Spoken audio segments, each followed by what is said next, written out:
We hit record. What's good? Welcome to the show, everybody. It's Justin with the We Are One podcast. Excited to get into the show.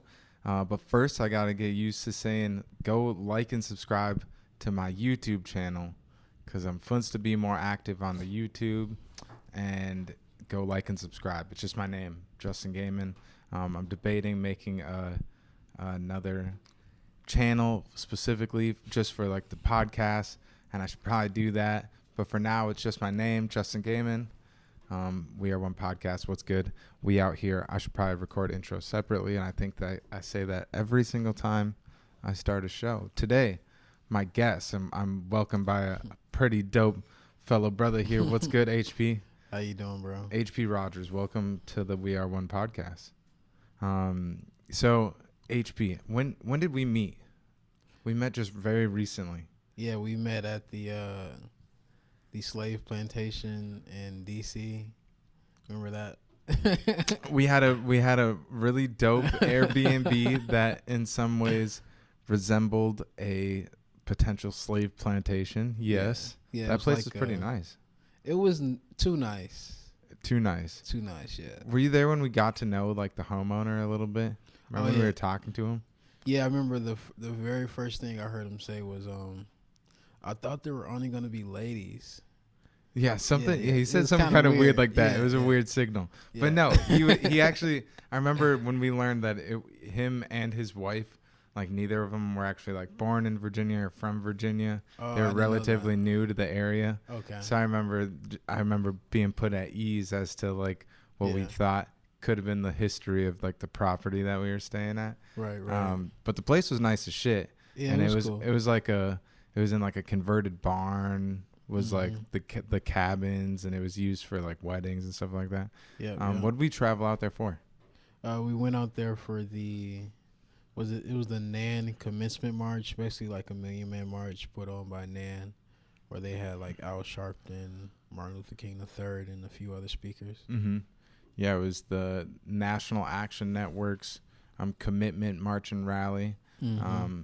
It was somewhat last minute for me to decide to travel with that group too, it was pretty dope to go with a group of people that I wasn't really familiar with, you being one of them, and getting to know you like just a little bit like on like out there, like getting to know each other like away from home. It was pretty dope. Yeah. Traveling out there was pretty cool. That Airbnb was sick. What was your experience like when we were out in DC? It was hot as fuck. I'll say that. Like I had a headache at the end of the day, but it was just dope to see. Like I met people from like New York, California, the Carolinas. Like it's just dope to see that so many people came together for one thing. Yeah, definitely. It was like easily like 150,000 people were out there. Yeah, I remember everyone I was talking to thinking the same thing. Like just how cool it was that. Everyone I was talking to was from somewhere different. I just remember like saying like everyone like we're representing the whole United States right now. Like there's got to be someone here from like each state. Right. And that's pretty sick to see such a variety of people out there for like a similar cause. Yeah. Wanting to hear what these speakers have to say. Yeah, I heard my first Bronx accent. Like I never met somebody from the Bronx, and it sounds just like the movies. Yeah, just like it in person. That's dope. I love when stereotypes like confirm themselves sometimes because it's just funny. You crack up and it feels like a movie scene. Like kind of like you just said. So one thing that we have in common, both of us, is we like photography. Right. You consider yourself a photographer, right? Almost like a photojournalist or something. How do you consider yourself, I guess? Honestly, I've thought about that a few times, and I guess I am a photographer. I don't know if you would call me professional or non-professional. I just like taking pictures, and then right now I'm just working on ways to monetize those photos, and I've done it in a few ways. So I guess if you sell photos, you are a professional. So I guess I could say I am that, but I don't really like to think about the titles too much, you know? Yeah. I've gone through that. I feel like myself personally, and it feels sometimes it feels like phony almost, saying like you're an imposter, like I'm a professional. Yeah, I've heard it referred to as like the imposter syndrome of like you feel like you shouldn't be in that position or referring to yourself that way. But yeah, I think definitely if you like are making money with that trade or that skill or that medium, Yeah. in some ways you can definitely consider yourself a professional for Right. sure. Yeah. Yeah. Professional photographer, H.P. Rogers. How long you been shooting for? About 3 years now. 3 years now? I started back in 2016 or 2017 when I was in college for electrical engineering, but like that shit was kind of boring as shit. Okay. There's like that's 14 different levels of math you got to take, and it was just like, I'm good. Yeah. You And you so, decided that wasn't the path for you? Nah. And so like just going to school, trying to balance work and home life, all that was like just too much, and I was able to find an outlet in photography that allowed me to sort of escape it all and really be at peace and at calm with myself. Definitely. Yeah. Well, Yeah. so when you first started photography like 3 years ago, what was your focus then? So I started just on a walk home. Like I was coming home from work. I worked overnights, and I was kind of inspired by like horror movies in a way. And so like I was walking down the street and it just felt like a scene from a horror movie, with the street lights and it's extra dark and shit. Mm-hmm. And so I just took out my cell phone and snapped a picture. And then from there I just got started shooting like sunsets, sunrises, buildings, landscapes, architecture, nature, just whatever I could shoot with my cell phone until I eventually got a real camera. Okay. Nice. Yeah. So how long were you shooting on your phone then? I want to say for about 4 or 5 months. Okay. Yeah. Yeah, I feel like I had like a similar evolution where it was taking pictures on my phone, doing photography from my phone that really started to pique my interest in like just like creating like digital art with photography. It was like, oh, like take a few pictures. I'm like, damn, I kind of got an eye for like framing a photograph. Like I should play around with a real camera. And then it was like playing with that idea for a few months till eventually it was like, all right, I need to just like start playing with a camera. Exactly.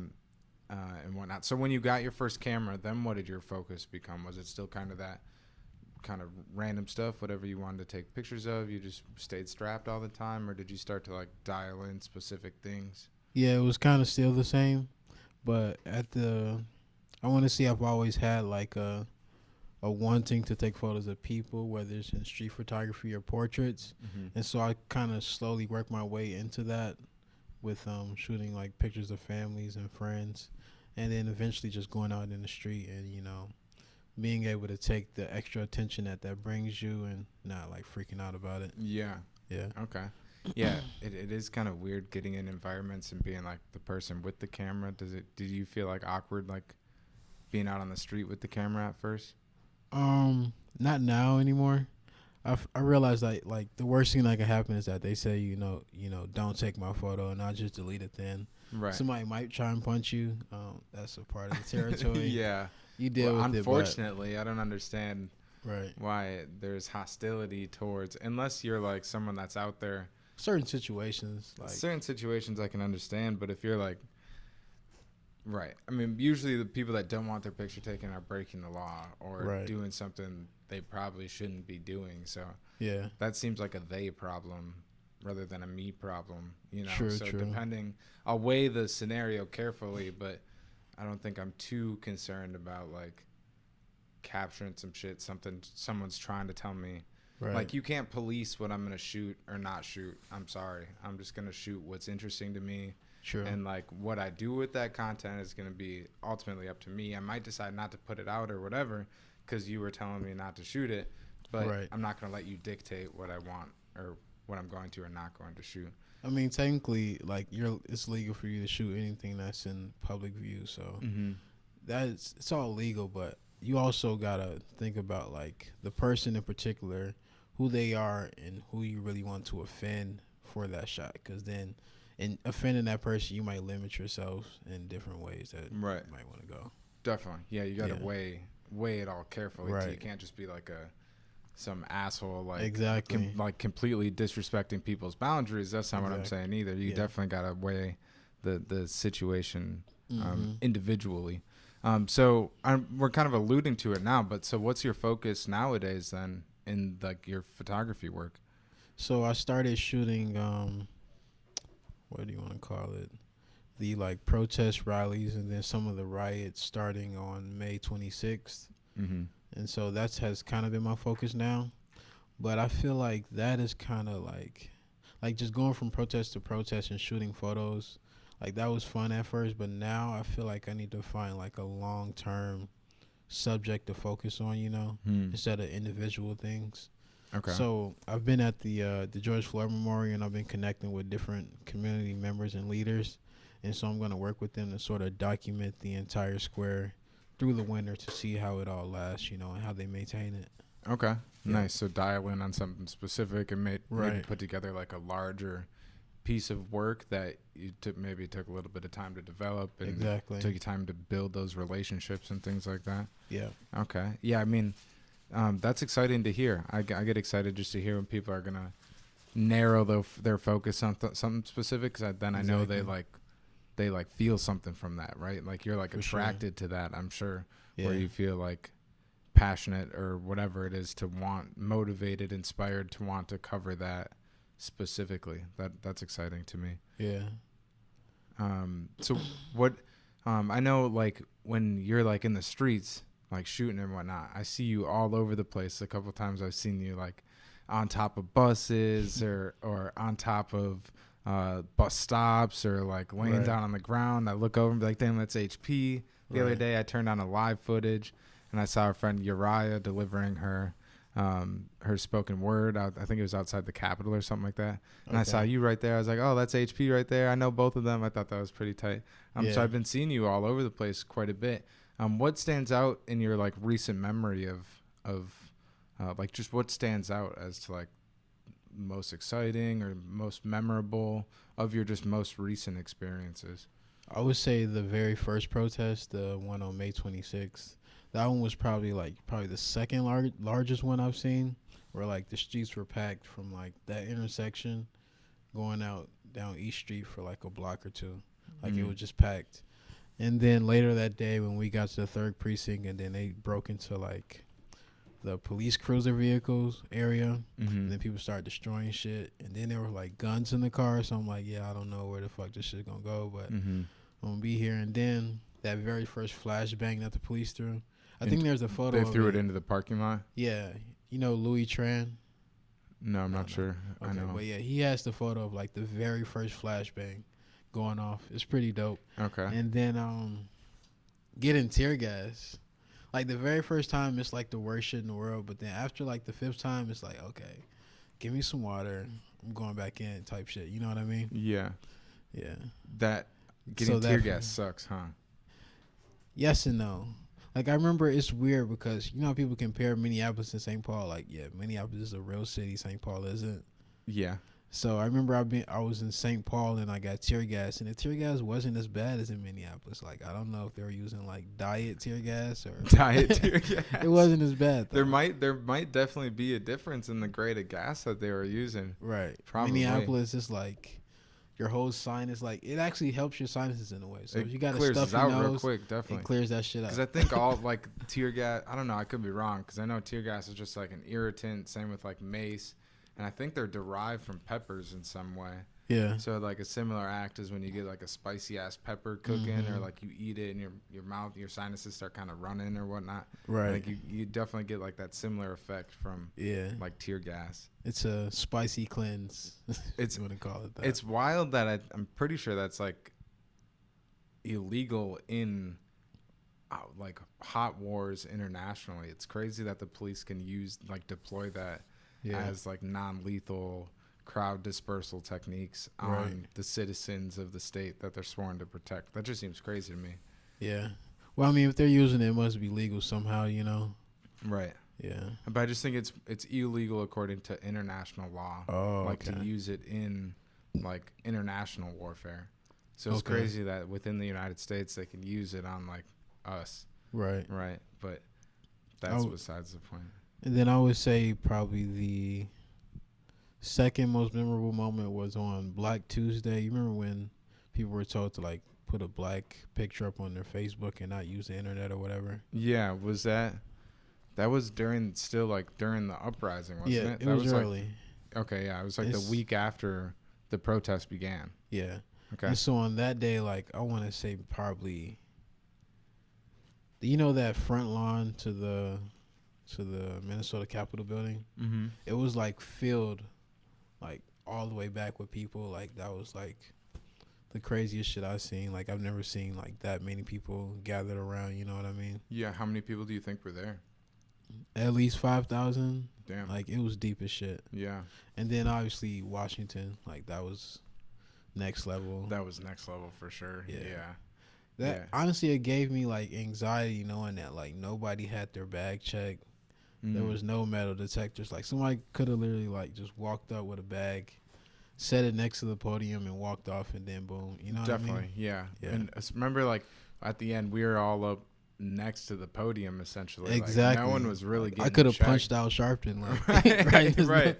Not that you had any intention of doing so. I did see security though. Like I seen a guy who had a gun tucked. They were low key with it though. Yep.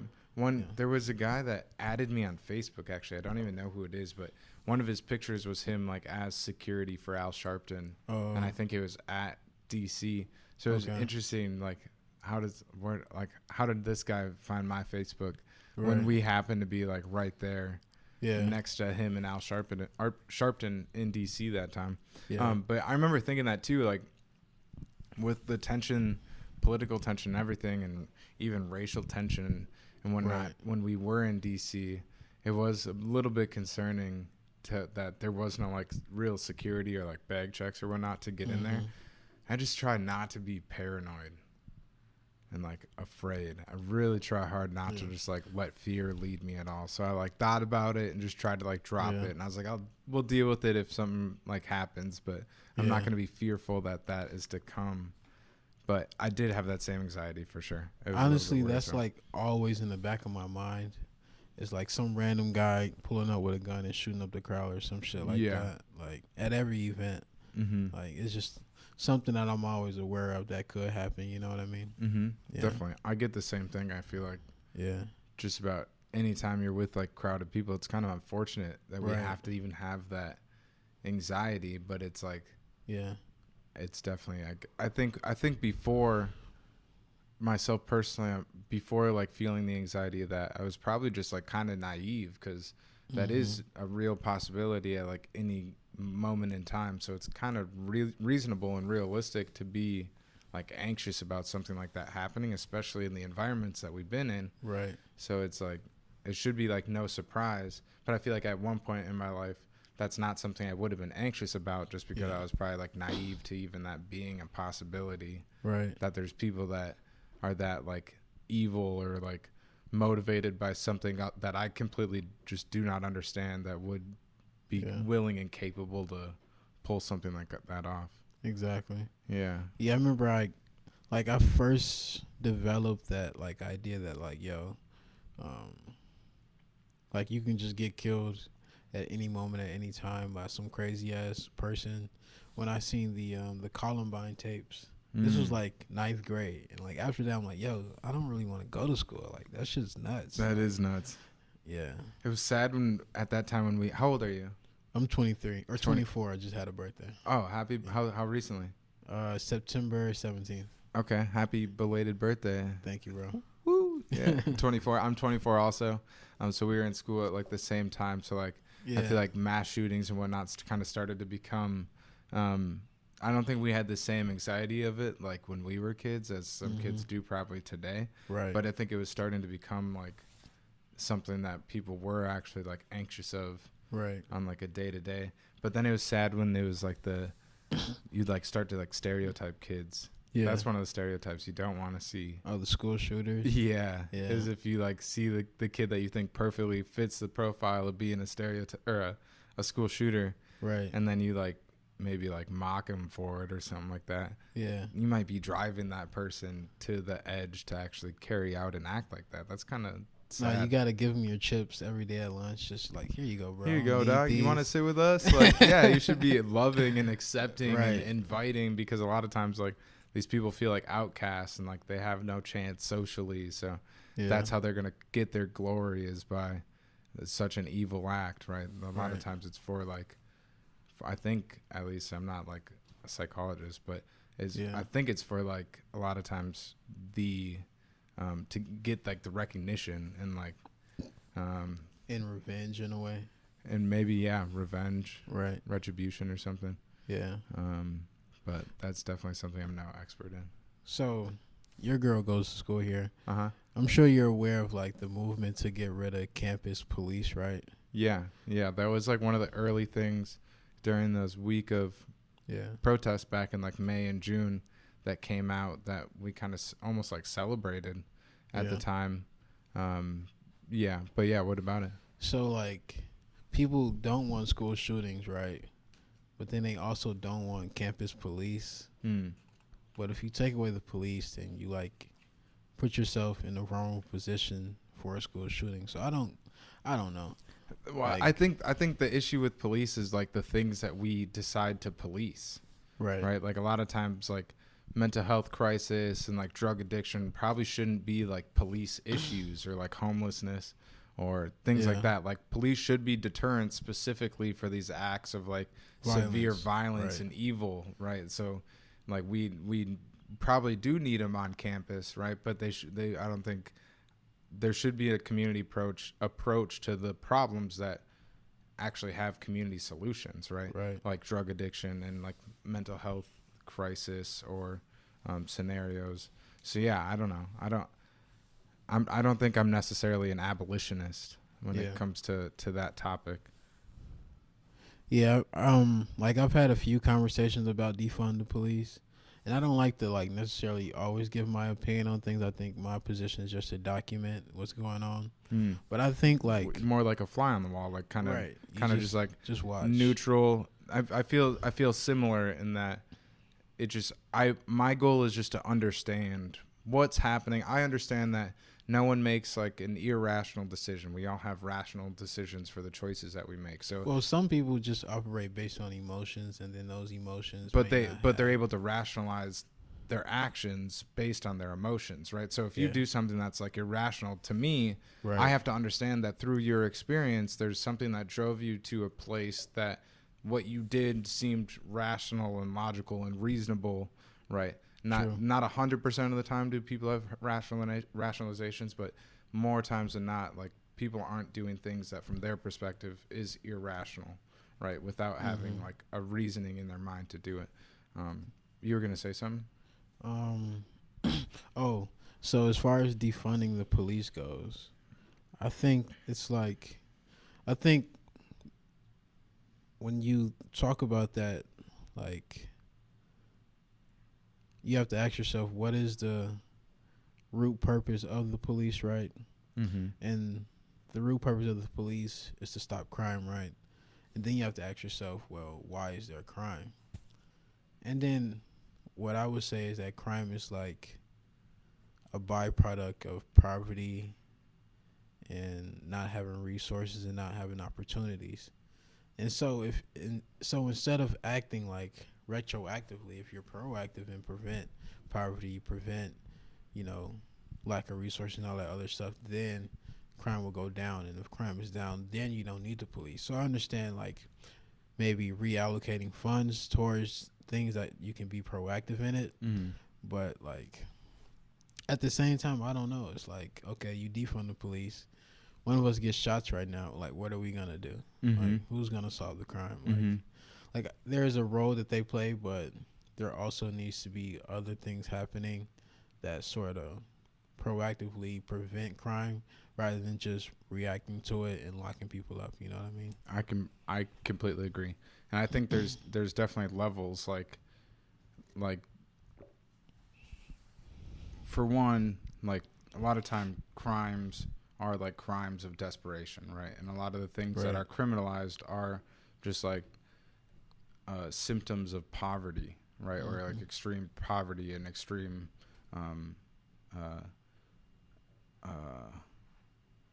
lose my train of thought. No worries. Like they're symptoms of like extreme poverty and it's gonna bug the shit out of me. Mental illness, maybe. I mean, untreated mental illness socially, right? Maybe there aren't like the resources there, so that you don't have like the tools at hand to deal with some of the mental health issues that might arise. Right. Desperation, right? So extreme poverty and desperation. I don't know why I got hung up. Like I just couldn't think of the word desperation, and I just like got stuck for a second. That happens to me sometimes. But like when there's extreme levels of desperation, like people are going to go to extreme measures to have their needs met, right? And that like I can almost say that so assuredly, like it doesn't sound shocking to say. Like I've been desperate, I've been homeless, I've been hungry and shit like that, and I've gone to some pretty desperate measures to have my needs met. I've broken the law to make sure that I could eat that night, or when I was addicted to dope, I could make sure I could get dope, right? Because that was a need that I had. Otherwise, I wouldn't be able to function. Right. So like, yeah. What helped you break that cycle of seeking to fill a need, you know, that you didn't really need? Like of addiction specifically. For me personally, I realized like a couple of things. Like you are who you hang out with, right? Like you're an average. They say like you're an average of like the 7 people that you spend the most time with, right? And I was spending my time with a bunch of shitheads that weren't really going anywhere for themselves at the time. They weren't very motivated. All they wanted to do was get high and get dope and like just a bunch of bullshit. Right. You know, low, like high intelligence, low like emotional intelligence, don't know how to like respond to the world appropriately to get by and still be like content and composed and put together. So realizing I had to be separate from the people that were kind of holding me down. I had tried to like take my own life at one point by intentionally trying to overdose on heroin. I ended up waking up, obviously I'm sitting right here right now. But when I came back, it almost felt like I had this like, I didn't have like a newfound sense of like purpose or something like that, but it was almost like a slight version of that, where I was like, the thought in my head was, well, if I didn't die and I like intended to die, okay, maybe I am supposed to be here for a reason, right? So it was like having that almost like enlightening thought, which is what kind of then gave me some of the inspiration to want to like take control of my surroundings and the trajectory of my life. So, and then I realized like you bring about what you think about too. So that paired with like you are who you hang out with. So if I'm hanging out with a bunch of shitheads and all they're thinking about is shithead shit, then all I'm going to be thinking about is shithead shit. And then that's all I'm going to bring about for myself. I'm going to have no new opportunity, things like that. So it was getting out of the environment that I was in, finding new people to spend my time with, and realizing that maybe I do have some form of purpose here, because when I tried to die, I couldn't. That's what's up, man. Yeah. Glad you made it, bro. Thanks. I appreciate it. I appreciate it. I feel like I'm going to like save that clip because I kind of expressed it kind of decently in like real short format. But yeah, I mean, addiction sucks and it's hard to get out of for sure. Like I think in a lot of ways I'm just personally like lucky, right? I don't have much. Well, I don't know. I was going to say I don't have much for like advantages over other people, but at the same time, maybe I did, where I just had like the perfect circumstances to, when I went to jail for heroin, one of the last times was like, there was like perfect timing for me to get into treatment at this treatment that I had already been to before. And just like everything kind of lined up for me perfectly to get out of it. But that also, it might have felt perfect because I was also at a point in time to actually grasp onto the opportunity too. So, you know, does that make sense? Yeah. Yeah, now I'm just kind of rambling. No worries, bro. It's your space, you know? Oh, dude, it's your space too. That's why we do this. We're here to get to know HP. So you kind of mentioned a little bit before, like with your like photo work, your photography, professional photographer, HP Rogers. Right. You want to plug your website really quick while we're thinking about it? Yeah, it's hprphotography.com. Okay. Yeah. I was scrolling through it earlier today. We could actually still under construction, actually. Well, it looks really clean right now. Okay. And the pictures that are on there are really high quality. They look crisp. Thank you. As fuck. So what I did actually is I downloaded a couple of them. I figured we could maybe look at them, and for the people on YouTube, they could take a peek at them real quick, and you could maybe just give us a little bit of context behind like when the picture was taken, maybe some of like the setting around it, things like that, maybe like when it was. And if there's not much to add, feel free to just say next. No big deal. Gotcha. We just, because some people will just be listening, so we want them to get something out of it. But for the people watching, they'll get the opportunity to see it also. So this is also a way for me to try and get you to go look at my YouTube. You know what I'm saying? Let's pull them up here real quick. Okay. Going to present mode. So here we go. Photo number 1. So that one was taken, I want to say. You probably want to hold that mic just a little. There you go. That one was taken, I want to say, like a month or two ago at a I don't know. It's like a combination of a prayer and celebration for the passing of Mario Sanchez. He died in South Minneapolis. Like as he was leaving a corner store, he got into an argument with somebody, and then that person killed him. Obviously. Damn. Yeah. And so, basically, I don't know the name of the group, but I can look it up if you need me to. They came out and they just had an event to celebrate and show support and solidarity with his family or whatever. Yeah. Okay. And then this is like, it looks native, right? But did I read that it was like native Mexican? It was like Aztec. So the traditional? thing that I'm learning about like Hispanic people in South America is that like really it's all like a mix, It's like they're not like Spaniards, obviously. They're a mix of like that culture and that DNA with the native DNA, so it's like a blend. Okay. Yeah. Okay. I see. I need to get some more context around that, I feel like. All right, Yeah. next one. Al Sharpton looking angry. Looking serious.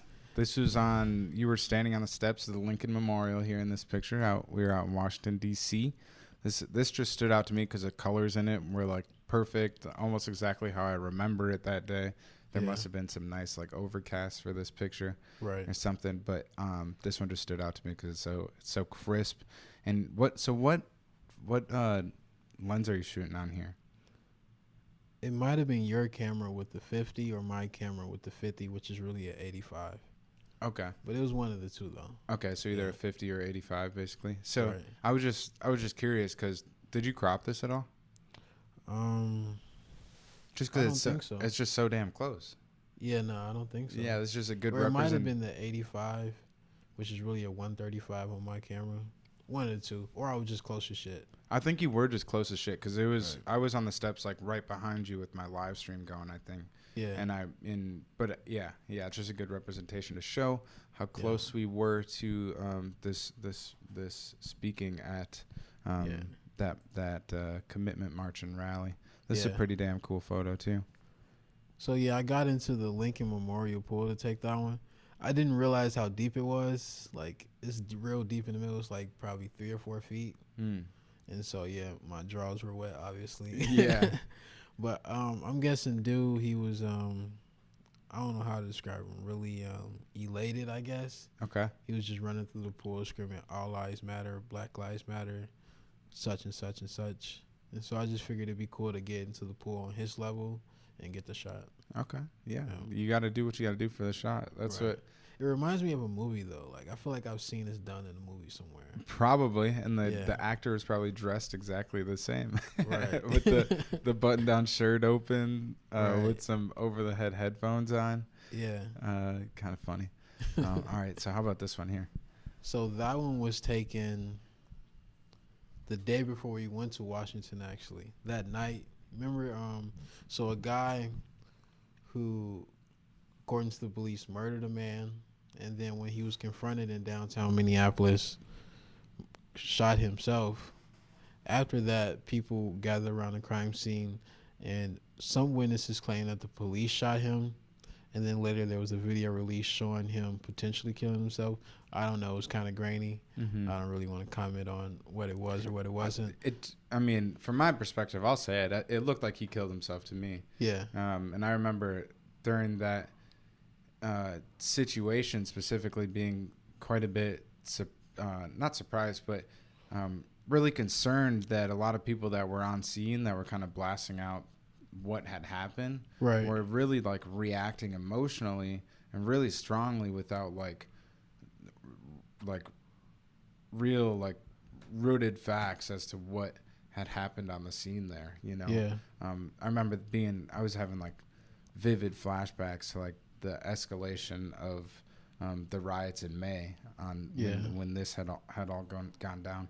And I remember just trying to use my contacts and things like that to try and put out like the truth of what happened, so there wasn't like such a rash reaction. Because if there was like a serious reaction and it turns out this guy did actually kill himself, which in my opinion I think that he did, that's only based on the review of the footage and whatnot, right, it would have looked pretty bad on the part of the movement responding to violently and to riot in that situation, I think. So yeah, it's I don't know. I feel like when we think about the movement, we have to recognize that like not all black people are really down with it. Like there's some people who really want change, and there's other people who are content with the way things are, and they're cool with it, and they'll take advantage of what opportunity they can. And so I think some of those people use this as an opportunity to loot Target and Foot Locker and whatever. You know what I mean? Mm-hmm. But leading up to this, there was the confrontation at the crime scene. People were out there yelling at the cops saying that they killed him. Cops saying no, he didn't. And then I think the police fucked up in that like they didn't block off Target. So there was like a moment where people turned from the crime scene and start running in another direction. And it's kind of like what soldiers talk about, where like, you know, you hear gunshots and you have to run into it. I'm like, yeah, should I run in that direction? Like, I could get fucked up around that corner. Yeah. I just did it anyways. Ran into Target. People were ransacking through there. I didn't take any photos in Target because I didn't want to get beat up or incriminate anybody. Mm-hmm. So I just saw what was going on. It was just basically people destroying the store, taking what they could. You know what I mean? Police came, cleared that out. And then there was I want to say, just like yelling, shouting, screaming, fuck the police saying, get the fuck out of here in front of Target. And then the looting sort of went straight up the street. I don't know what, I think it's 9th Street that the Foot Locker is on. Okay. So it led up to 9th Street. People ran into Foot Locker. Some people got away with shoes. Some people didn't. And one of the guys who didn't, I think, is related to him. And the one that's being arrested in this photo. Right.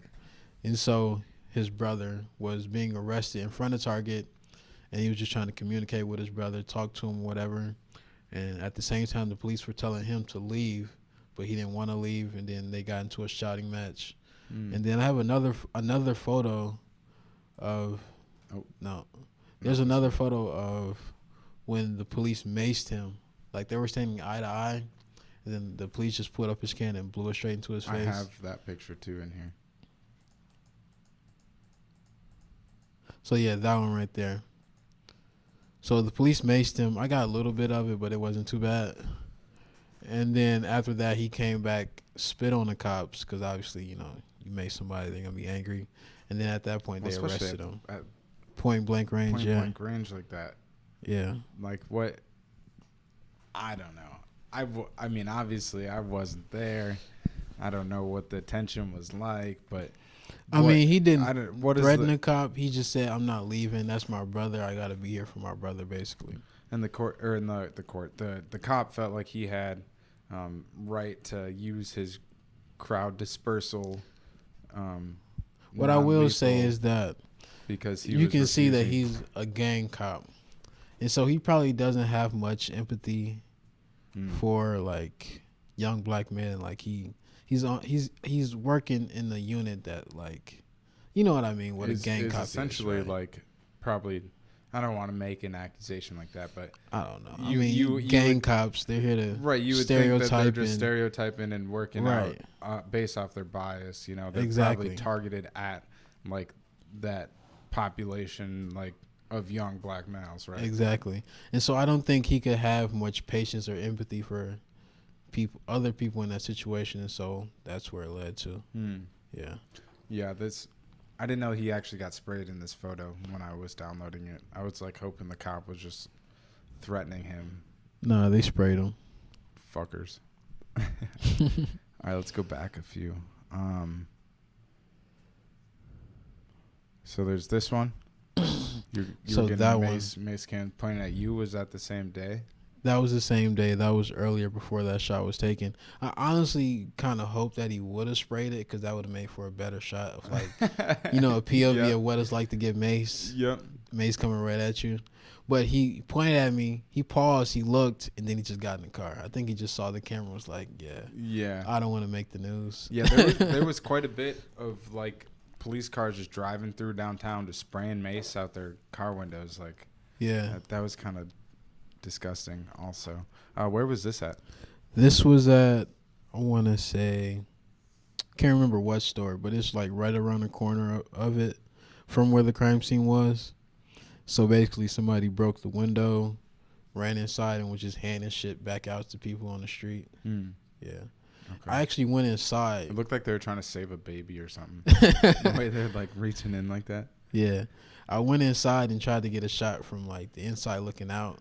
And I have one, but it has like too much of somebody's face in it, so I didn't put it out. Then I remember like somebody saying, knock his ass out. And I'm like, oh, okay, it's time to go.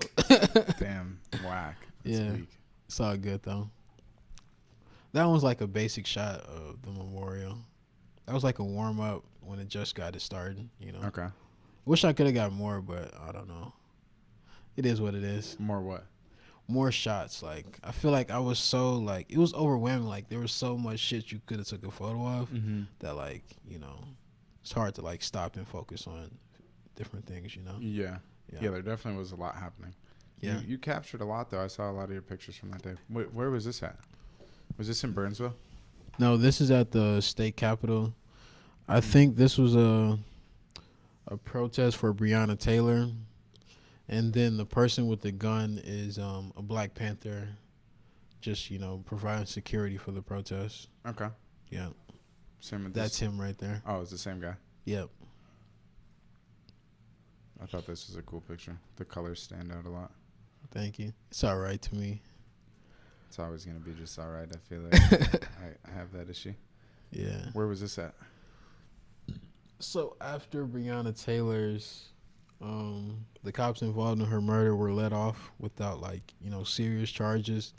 There was a protest in St. Paul, and at that protest, the protest like made its way onto the freeway. And so on the freeway, 2 protesters were arrested. And so after they were arrested, people went to the jail to, you know, call for them to be released. And this was taken outside of the jail fences. Okay. And they actually got out like 2 hours later with no charges. They just arrested them just to arrest them, yeah. Book and release. Right. No charges. Yeah. So there's this one. We looked at that. Where was this from? This was taken, I think, July 2nd at, I want to say, the 2nd or 3rd Oromo protests. Have you heard about the Oromo protests? I've heard of it. I was going to say, give me some context around what those were. So I'm going to butcher the man's name, but it's Hanchalu Hundessa. He's an Oromo activist and singer. And so basically he was killed on June 29th in Ethiopia. And so that's like what sparked the protests. But from what I've learned is that the Oromo people have had like a lot of tension in Ethiopia due to like there being, from what I hear, there's like 80 different ethnic tribes. And so I guess they get picked on by the government and by other tribes. But I've also heard from people from other tribes that say, like, you know, they're the ones starting it. So I can't really speak to the situation there. My hope is that I can find an elder or somebody that was, like, born there and raised there and that came here to do an interview with and talk to them about how they grew up, what it's like over there. But as far as that situation, I can't really say too much because I'm not there to see it, you know. Right, Yeah. right. I think that's an important place to be. Can't pretend like we know. Right. You know? Yeah. So that one was taken on May 26th at the 3rd precinct. That was like the very first cop car that got, you know, fucked up. It was in the back. Honestly, I kind of feel like a dummy car. Yeah, that's what I was thinking too. And because all that was in it was like medic supplies. There was no like weapons. Right. There's no keys in it or anything like that. Yeah. It was out there like seemingly specifically for this. It was like, here, have this, fuck it up, we won't care. Or something like that. Or fuck it up so we can come and fuck you up. Well, it wasn't, I mean, that could be, but it wasn't really until like demonstrators had gotten into that The car parking lot actually yeah. when they responded, and I think that was because there was, like you said, there was weapons in those vehicles, and that was Right. when like the real concern was. So that's what they like reacted to. Yeah. I felt like they put this out there hoping that they would just destroy this vehicle, and then that would be the length of the destruction. But yeah, what I will say is that as far as like destruction goes, it's not like a unanimous thing that happens. Like everybody wants to fuck shit up. Mm-hmm. Like there's infighting between different people about whether or not you should destroy shit or not destroy shit.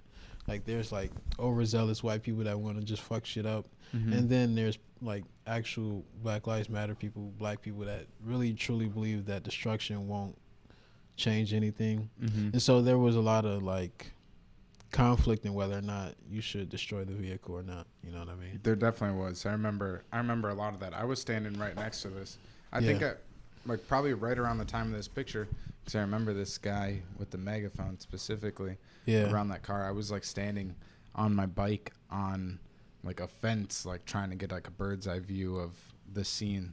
Yeah, there was a lot of conflict, and there still kind of is. And one thing I hate to like talk about these early days of the riots without referring to the Umbrella Man specifically. The what? The Umbrella Man. Who is that guy? Yeah, you know what I'm talking about. Yeah. So to me personally, like that feels like that was specifically like the catalyst that led to the extent of so much destruction being done.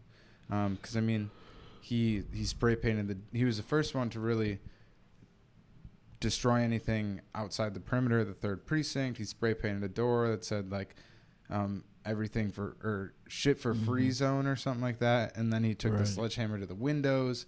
He was out there dressed in like all black. He had the umbrella that was seemingly for specifically to be made so that he'd be seen by people in the area.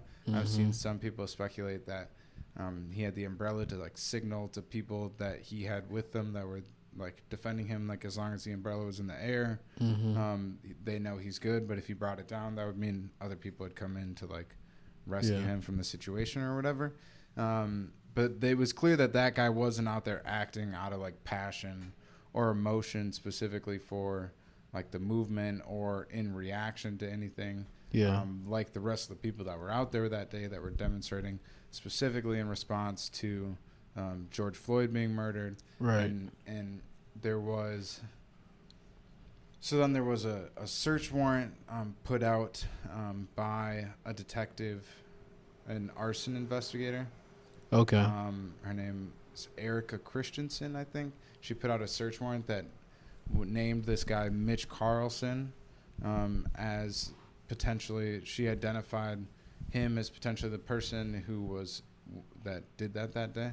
And the search warrant was to get like phone records so they could figure out the location of him on that day, and see if he was to tie him to those actions. And she specifically cited those actions as like what was the first string to the rest of the fires and looting and destruction that came afterwards, because it was pretty clear that there wasn't any destruction or any property being damaged or anything outside of the 3rd precinct. So as soon as that had happened, it was very shortly after, free shit for everyone zone. People were in that auto zone actually looting it out now. Then it was shortly after that auto zone was on fire. And then just from there, things escalated. But that was definitely the first like catalyst, the like match to the powder keg. That's keg. The match to the powder keg that like set off the what came to follow. So I think I don't know. I just find it important to talk about that every time we talk about these first couple nights of the protests. And it came out that this guy Mitch Carlson, it hasn't even been confirmed that he was the one in the field that day, but there was a search warrant put out like I just described, but it hasn't even been confirmed that it was actually him under the mask. But if it was this guy, supposedly he is a part of this Aryan Brotherhood group that was like specifically a far right like white nationalist group. An anonymous tip came in that said that he was out there to incite violence and try to incite a civil war to increase the racial tensions. So just a lot of like kind of fascinating stuff.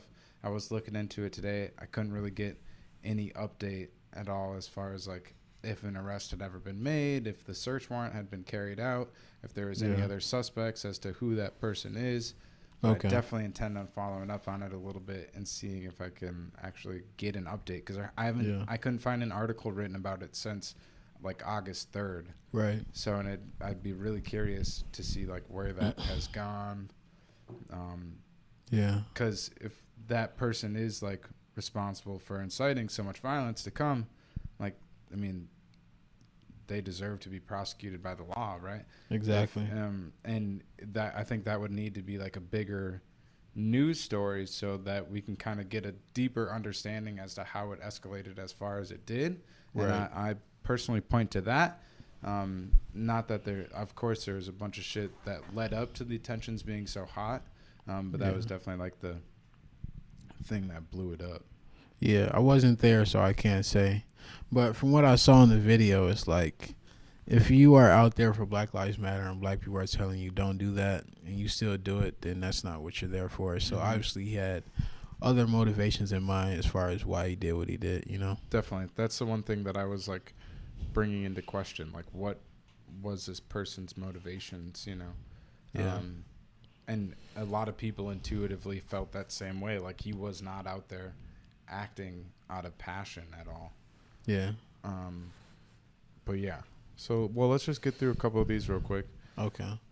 Just to wrap them up. I think there's just a few more. So this was also from that first day. Correct. Outside the 3rd precinct after that we just talked about, like that dummy car getting broken up, and then they broke into the parking lot right next to this. So this is when the police came and responded and set a perimeter here now around the 3rd precinct. Yeah. Had you eaten some tear gas at this point yet?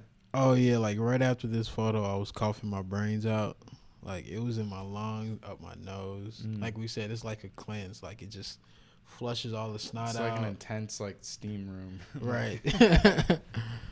I remember thinking like this isn't going to be as bad.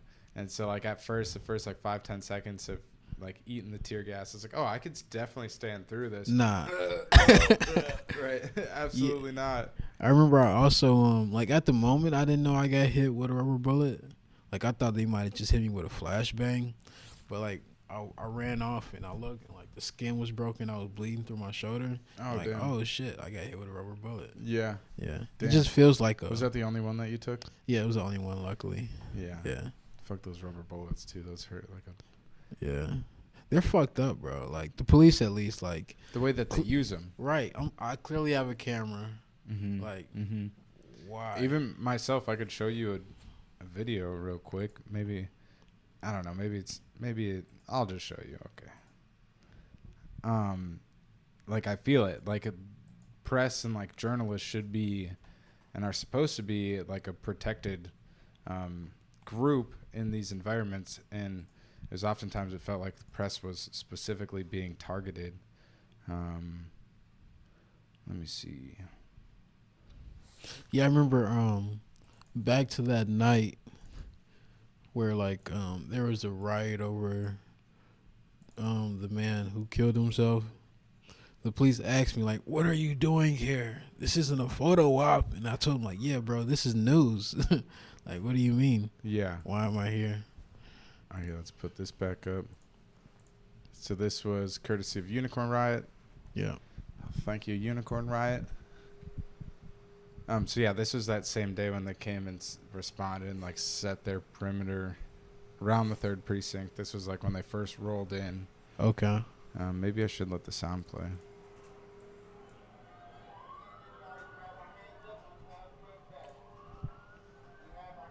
We were like clearly identified as press.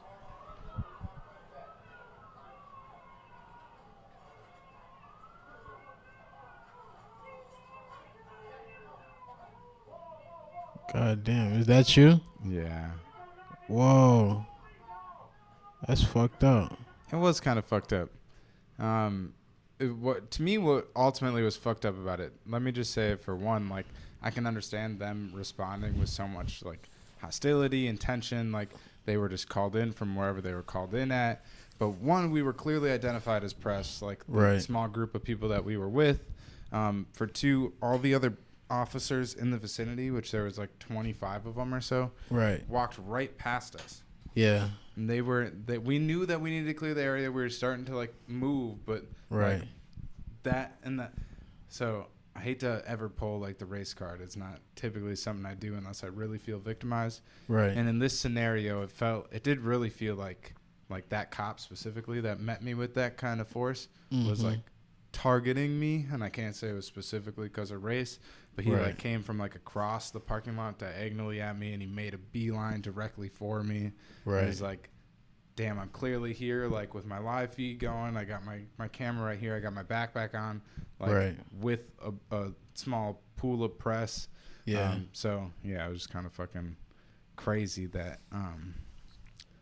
that they'll meet even press and journalists with that type of force.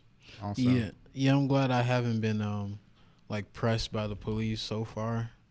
Like I honestly, I'd be like straight up, yo, am I good here? I'm good, bro. All right, cool. And then I ask another officer because they will lie to you and bullshit you and then arrest you later. Yep. So I asked like 5 officers, yo, am I good? Where's the line? Okay, so I don't cross it, and then I'm usually fine at that point, you know. Yeah. I don't know. I think to me personally, it's important to just like be communicative, Exactly. not be hostile. Like my goal, I'm not here trying to like create tensions. My job is literally just like document and experience this so I can kind of like report on it, relay it to other people that aren't here like on the ground, document it for like historical sake or whatever. Exactly. I'm not trying to like cause problems with you, sir, you know, like or anybody, let alone, because even like you said, there's also people that they want to have problems with you that aren't the police, that are out there as demonstrators just because you're there documenting, and somehow you've become like an enemy to them. Yeah. It's kind of fucking ridiculous. Yeah. But It yeah, is what it is, though. it is what it is. Yeah. So what are you expecting for 2020 going forward? You're still gonna be out working, aren't you? Yeah, so I'm working on a project called Faces, and so basically, I don't want to talk about it. Okay, I'll send you a link when it's done. Okay. But yeah, I'm working on that, and then I'm gonna be at the memorial, try and stay out there all winter. Okay. It's gonna be tough as shit. I was out there today. It was cold as fuck. Cold. Yeah. They got a fire pit now, so That's nice. Yeah. Like in the middle or what? Where is it at? under the gas station. Oh Speedway, yeah. Okay, got I a did see fire that. pit. That's prime time. Hell yeah. We're gonna need that. We And need some big then- ass fires right there.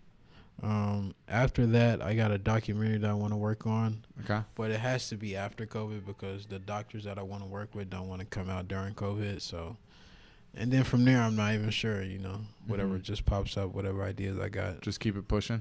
Right. What does motivate you? What keeps you wanting to work? That's an interesting thing to ask people sometimes. Work is like, so like I feel like when I'm not working, I feel depressed and anxious. It's like, you know, I'm 24. You know, like most people have already graduated college, going on, got and their high school degree. too, hopefully. Right, of course. Got a career going, you know, and I ain't done none of that shit yet. So I just gotta keep it pushing and achieve those things, so I can get to the point where like I can support my nephews, my sisters, and my family. You know. For sure. Yeah. I think that's a solid motivation, especially when we're doing it beyond ourselves, right? We got to like do it for ourselves, but ultimately, like you said, it's to support like the people around you too. So yeah, I think that's really where the movement starts, though, is at home, and making sure like you and your family grow up in an environment where they don't have to go out into the world with like those mental illnesses or with a sense of what's it called? A sense of depravity that they have to commit crimes and ultimately get the police involved and shit. So it all starts at home and within yourself, you know, before you can go out and change anything else. Definitely. I completely agree with you there. Yeah. I'm glad that you said that too. The other day I like came across a journal that I had written like 3 years ago when I was first trying to like dive into podcasting. And it was like basically that same idea. And I thought it was like fascinating that I was thinking about it apparently 3 years ago, but that like we can't really change anything about the world unless we're like we have built ourselves up, right? Right. We gotta like a good analogy would be we gotta like fill our cups up so we can like fill the cups of others also, right? So you gotta have a strong foundation yourself. So you gotta act like selfishly in order to be capable of acting selflessly, right? Yeah, I feel conflict within that though, because like there are some people out there that can literally just give up everything that they own, give it away, and still find a way to survive and provide for themselves while also giving so much more to other people. Mm. Like, I guess I'm not that holy, or what's the word for it? I don't know. Like giving. Giving. I don't know. I think Saint, I think it's you're like a depending on the saint person. almost. It depends on where you draw the line, right? Right. Like for me, I feel like I have to be like, 40 to 60% me, and then 40 to, I don't know, that's kind of a wide thing. I'll just say 50-50. I got to be like 50% me, and then like 50% selfish, and then 50% of what I put my energy to is for like the benefit of others too, right? Something like that. But I think for each person, it's probably, the line's probably at a different place depending on what needs you still have to like fulfill yourself, right? Maybe you're at a place where like you need to just be 100% focused on you. You have nothing to offer anybody else at that moment in time. I think it kind of depends. But then, yeah, definitely some people are like way more giving, where they're just like willing to give up everything that they have for the benefit of others, right? But somehow they're still able to be like at peace or like complete themselves. Yeah I think that's like another level of like, I think it ultimately comes down to like what you truly want, and what you want will drive you to where you want to be. And some people keep their dreams and their wants kind of at a modest range, to the point where like they can be content with where they are, and therefore at a place where they can give, whereas somebody who wants to be a millionaire may not be willing to give away shit until they're a millionaire. You know what I mean? Yeah, I definitely know what you mean. I've thought about that too, specifically. Like, the way you said it was like perfect. But I was thinking about one time after eating some mushrooms, thinking about like needs, and everyone has needs, and then you choose yourself like who else's needs that you want to be responsible for yourself besides your own needs. But then the question came up like, well, what do I want? And I was like, well, the only thing I really want is to have my needs fulfilled. And then I took it a little bit further, like, why do I want to have my needs fulfilled? Because if I have my needs fulfilled, then I can fulfill the needs of others. Yeah. Right. So the way you said that just reminded me of that train of thought exactly. But yeah, I think like, I would say for me personally, like, I feel like I definitely, like, it's not even needs. Like, you really only need warmness, food, and sleep. Like, those are the three things you need. And love. I mean, love too, okay, but that's free, Or like social connection. So all those things are free. I'm talking about monetary needs. Like, don't you think your needs should just like be free? Like the things that you need to be a human. Yeah. Like, it's, to me, it seems crazy and a failure of our current system that like it costs money to exist. I mean, you're not forced to spend money. No. You just been programmed to want to spend money in a way. That's true. Yeah. We could live on just like a self-sustaining farm, right? There's a few things that limit you from doing that, like the way banks might cooperate with you, or how like the IRS might fuck with you a bit because you're not tapped into like the traditional economy and things like that. But it is possible for sure. The system just doesn't enable you to like be decentralized from it. Right. Yeah. Which in a lot of ways seems to be like kind of what this movement is pushing to, is like decentralization, like community uprising, like strengthening the individual and the individual households, so then we can go out and like be of benefit at a like community at large more so. Right. That's my intuition about kind of like the energy behind the movement. Yeah. I think the movement, I don't know, like, in my mind, I feel like protesting is just like, step one of like 14,000. It's like it's going to take a lot more to change the system. Like, a lot of people just want to abolish it. And my thinking is that you can't abolish it from the outside. Like, you need somebody who took the time to get the degree, get the qualifications to go into the system, to infiltrate the system in order to bring it down. You know what I mean? So that's my thoughts on it. Or at least like have an idea as to what's going to replace it. That's an argument that like Democrats are having against like Donald Trump trying to like dismantle the Affordable Care Act right now. And that like the argument Is that still like a thing? I mean, I don't even know completely. I'm Honestly, not too well read up on that topic specifically, but I hear it being talked about, whereas like the claim is that the Trump administration is still trying to dismantle the Affordable Care Act. I don't know exactly how, but the argument against the Trump administration doing that in a lot of ways is like, how are you going to dismantle something if you don't have a plan to replace it? Oh, I think their thinking is that capitalism will figure a way out, you know? Yeah. People will... I don't fucking know, bro. Honestly, I don't know how half of this shit works. I don't either. I don't know how half of this but shit... I was thinking about that because a lot of people who are saying, like, defund the police, like, aren't necessarily... haven't thought about what the replacement or what the backup plan is or what it looks like, right? I mean, they say social workers who can respond to mental health calls. Right. Well, there's some people talking about it, and I know there's been solutions that have been put up, but a lot of people that talk about those things... Oh, am I out of the shot? Oh, well, it's fine. I can hide. I feel like a lot of people that are putting out that defund the police like rhetoric are not the type of people that are thinking about what the actual solutions are. I would say, yeah, probably they're younger people who, I don't know, bro. They're just kind of a lot of blind. Right, I don't judge them, but it seems like in part just like it's kind of naive and just and it's like they're just kind of socially a lot of people that are just like following suit. Yeah, they don't want to disrupt like their perceived relationships with other people by it's not kind of saying like what everybody else is saying or something. Yeah, it's kind of like an echo chamber where like people don't disagree with each other at all for the most part. Mm-hmm.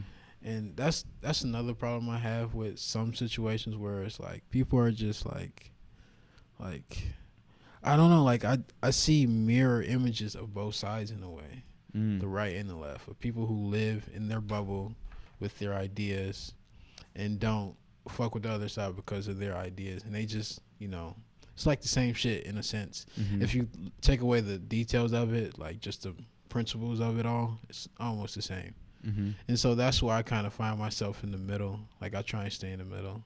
That's to me why it's important to just like seek understanding, right? And like show that to people. Like the idea of that I was describing earlier of like people have rational reasonings for the things that they believe and the things that they do, and it's like understanding like what experiences led this person to be like a ride or die Trump supporter, right? Or like the flip side, whatever. But there, like we have like common interests. Most of us have like a common goal for ourselves and for our family.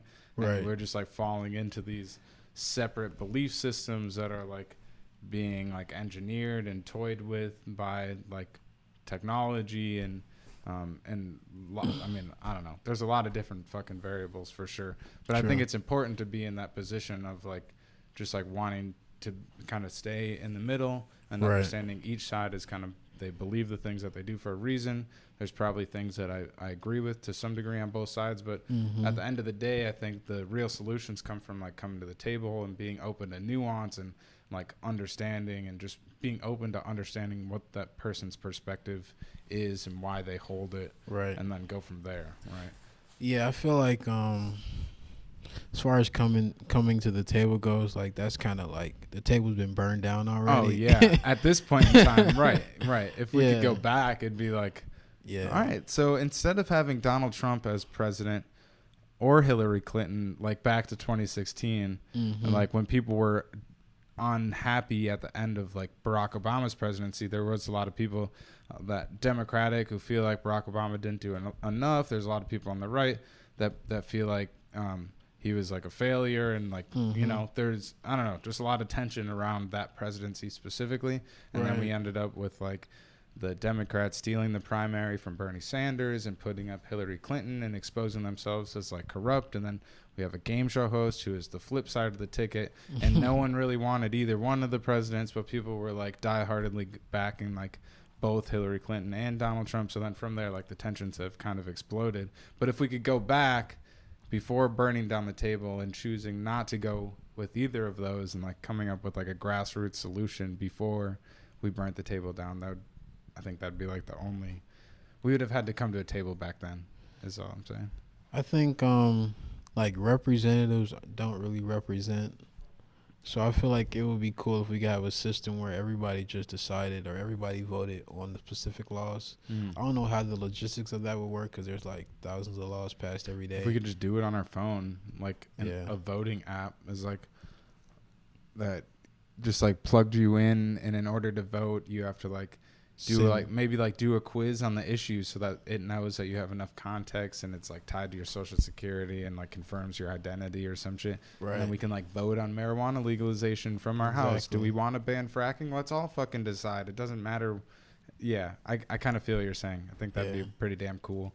Like, future application of technology. Sure. But as of right now, you're right. The representatives don't necessarily represent us. They represent, like, some of the special interests that fill their pockets with money or support their nonprofits or their family businesses or things like that. So they're representing those special interests and those, like, elitists, that 1%, the people with the money and the people that hold the power. That's who they're representing, not like you and me, right?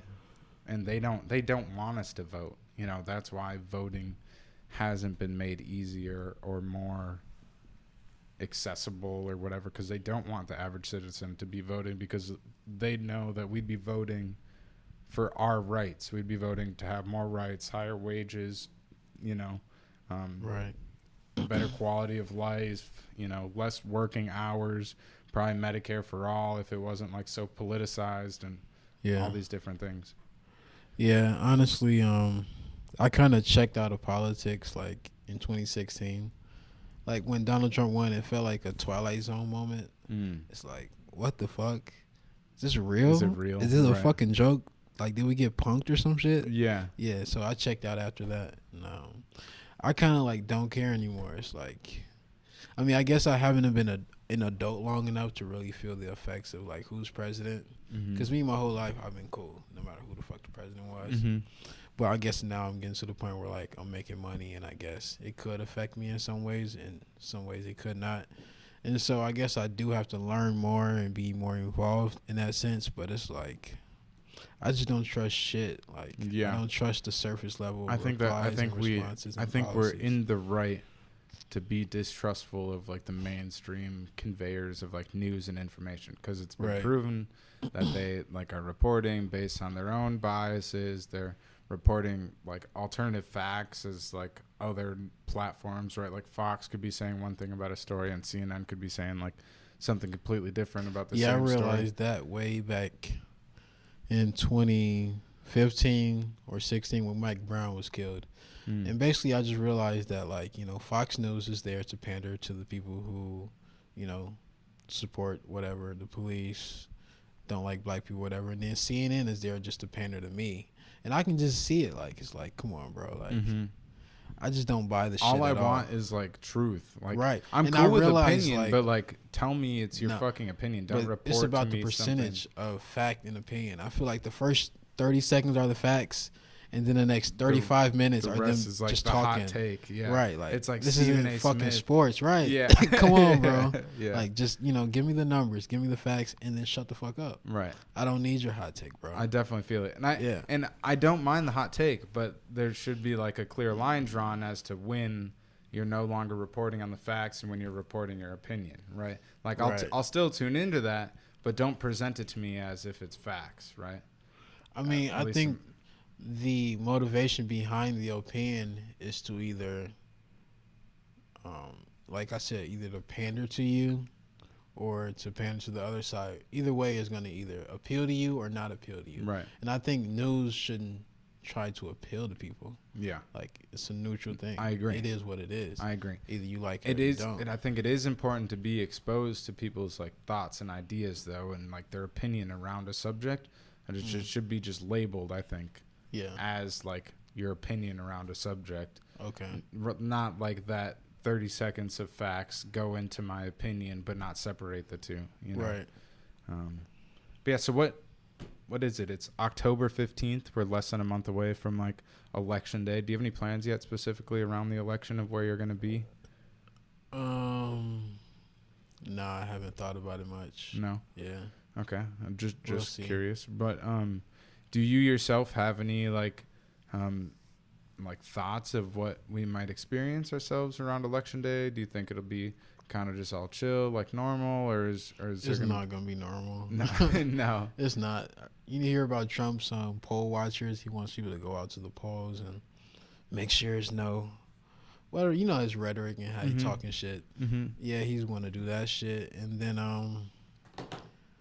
I'm hearing that there's a way that he can like challenge the count and then find a way to keep himself as president for longer if he just like opens an investigation into the polling, whatever. He's gonna pull out all the shit he can pull out to maintain. He's gonna pull out all the stops, like likely, right? Yeah, and I think it'll be interesting having to wait so long for like what the results of the election are.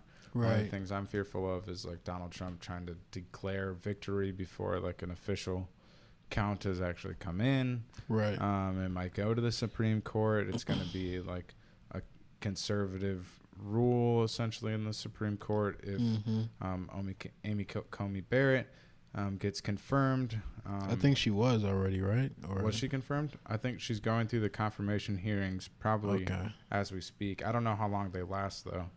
Yeah. But yeah, there could definitely be an escalation in tension. I'm hoping not, but being prepared for the worst. Kind of was a little concerned thinking about it, just that Minneapolis might be a target for some of that because of like the rioting and whatnot that kicked off. Yeah, he's been here this a summer. lot. I think Yeah, he's been up in like Duluth and then swing the because like with the uprising, it brung out a lot of the people who not with the shit. Like it created a clear line between where you at with it. Like either you have a Black Lives Matter sign in your yard or you saying fuck that shit. One of the two. And so in the same way that it ignited support for it, it also ignited like displeasure in it. And so I think he's capitalizing. It's dangerous because it did draw like a clear line. It's like now people are picking teams, right? Right. It's people are picking colors that they are gonna like fight for essentially by either having a Black Lives Matter flag or a blue line sticker on your car or whatever. Right. It's like people are picking up colors to like what set of beliefs they are willing to defend and like support. So I think to me is where it kind of gets a little bit dangerous. I just wish I'm that optimistic though. Honestly, I don't know. Like I've been in like I went to Woodbury and there was a counter protest to a Back to Blue protest, and so basically it was just a bunch of Blue Lives Matter supporters claiming that they were going to defend some type of monument or whatever, which didn't make any sense to me. It's like, okay, Minnesota is a duty to retreat state. If somebody threatens your life, you have to walk away if you can. So how are you going to stay and get into a physical confrontation trying to defend something you don't own? You would have lost that case. I was trying to explain that to him, like, yo, you can't really defend this, like, whatever. Anyways, fast forward. Black Lives Matter, they come over. I'm trying to like have a mediated discussion about people's differences, different belief system. And basically what it came down to is that if somebody on the Blue Lives Matter said something that they didn't agree with, they would just yell at them, say, fuck you, yada, yada, yada. And then at the same time, no, these people have guns. And like, I don't get it. Like, I don't get it. It's like, why are you trying to fight somebody with a gun? It's like, it's not even about you. It's like, what about the person behind you and everybody around you? Like, getting in that physical altercation can cost somebody else their life. And I just think that people, they just, like, I don't understand, like, why do you have to hate somebody for not agreeing with you? Like, I never got that. I don't get it at all. Like, I it personally just don't is really what get it it is. either. Like, I'm I'm going to kinda do with me no matter what. You can not like me. You can disagree with me. I'm going to do me still. You know what I mean? So it's like, I don't get it. Long story short, that shit was stressful as fuck. I felt like at any moment, somebody could have thrown a fist, boom, get shot. Did you hear about that story recently out of Denver? Where it's like there was a protest and a counter protest. Yeah. some right-wing protester, I guess, got into a confrontation with this guy that was out as a security guard. Oh, and the security guard shot him. Some news channel or something like that. Yeah. Oh. And then I guess they got into the face of one another. The right-wing demonstrator slapped the security guard guy, who then pulled out his gun and apparently shot the right-wing protester. I would have to see the video to really. There's just footage of it. I don't know if photos of it. I don't know if there's footage of it yet, but okay.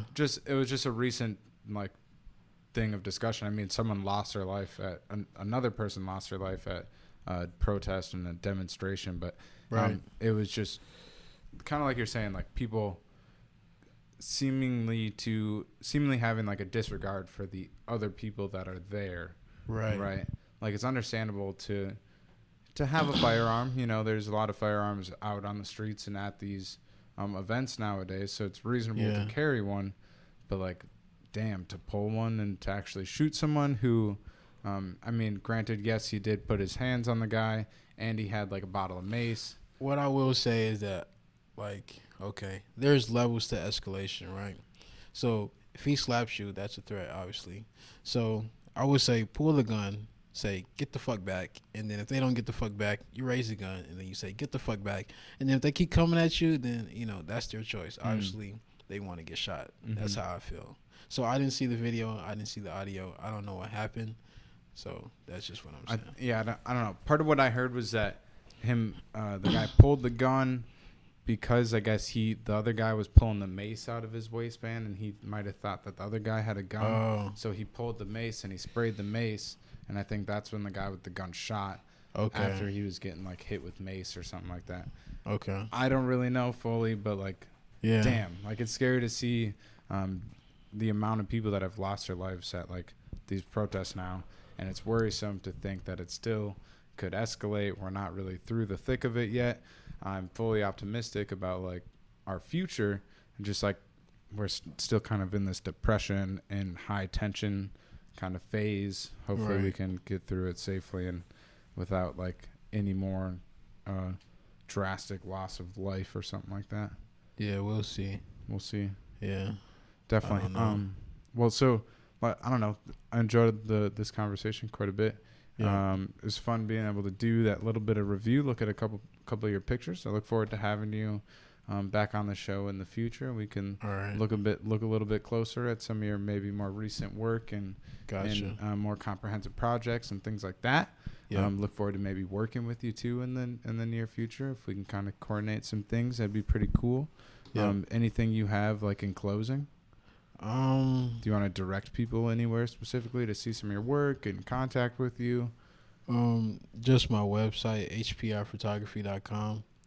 You can see my work there, and you can contact me from there also. And then, how do we close? I don't know, bro. I would just say, think for yourself and see the nuance in every situation. I think that's the root of it all. It's just seeing the nuance and thinking for yourself and not falling into either hive mind of thinking. You know what I mean? Definitely. Yeah. Yep. I think that's important and a good way to close. Good piece of advice. All right. Peace out, listeners. Thanks for tuning into the podcast. Gang. My curly fries are cold. That's kind of unfortunate. If you're on YouTube, hit me with that like button. Hit me with that subscribe. Trying to get this show going in the video format. So help me build that platform specifically. If you want to support, the simplest way to support is definitely just by sharing it. For right now, we got to establish a little bit of an audience. We're going to start pushing out more and more of these shows.